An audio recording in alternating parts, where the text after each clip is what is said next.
as the Minister outlined, how that agreement shall be implemented is up to the parties.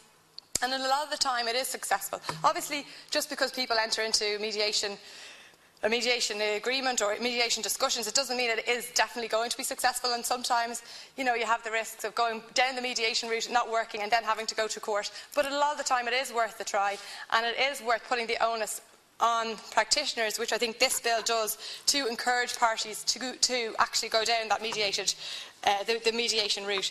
And for that, I commend the Minister, and I very much want to say that I think it's well overdue, and I look forward to discussing the finer details of the bill at a later stage in the autumn.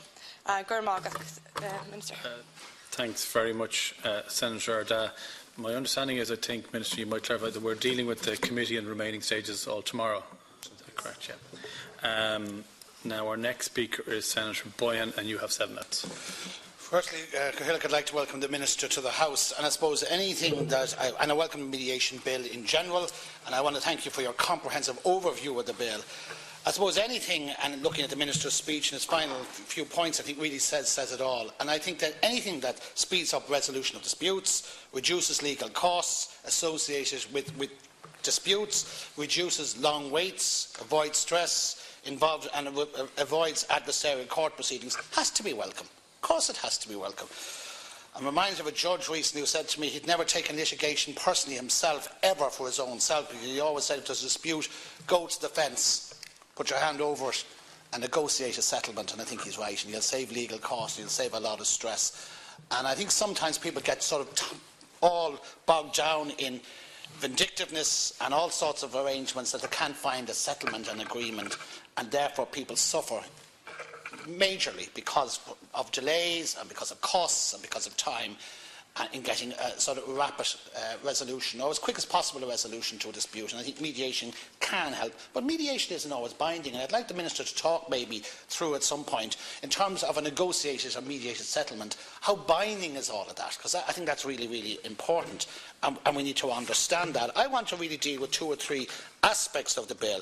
Part 3 of the bill, which places obligations on solicitors. And I don't have to tell you here that a lot of people have been very unhappy in the past in relation to the legal profession, in relation to how they have been involved or perceived to be involved in resolution. And people aren't always happy with the legal profession in terms of resolution to dispute. That's not to knock any of the legos in here, the legal people in here. But Part 3 of the bill contains 2 key provisions relating to the obligations of solicitors and barristers in regard to this legislation and in regards to mediation. And I want to draw your attention to Section 14 of the bill, which will require practising solicitors to advise. Now, to advise is the word, clients to consider mediation as an alternative to court proceedings. Under Section 4 of the bill, a solicitor must provide clients with information on mediation services, including details of a mediator services, information about the advantages and the benefits of mediation, and information of confidential obligations and enforceable mediation settlements. And I think that's important, and that has to be welcomed. But they are to be advised, and the legal profession, they're in business at the end of the day. And a lot of solicitors, not them all, will encourage litigation. That's a fact of life, and many people will have had experiences of that. So I just think that's important. I think maybe we need stronger words. We're talking about advising people. I think that's important, and maybe we need to strengthen up that.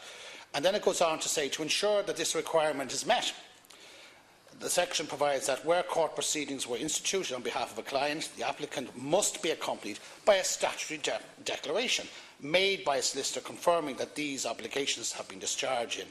What happens if this declaration isn't provided?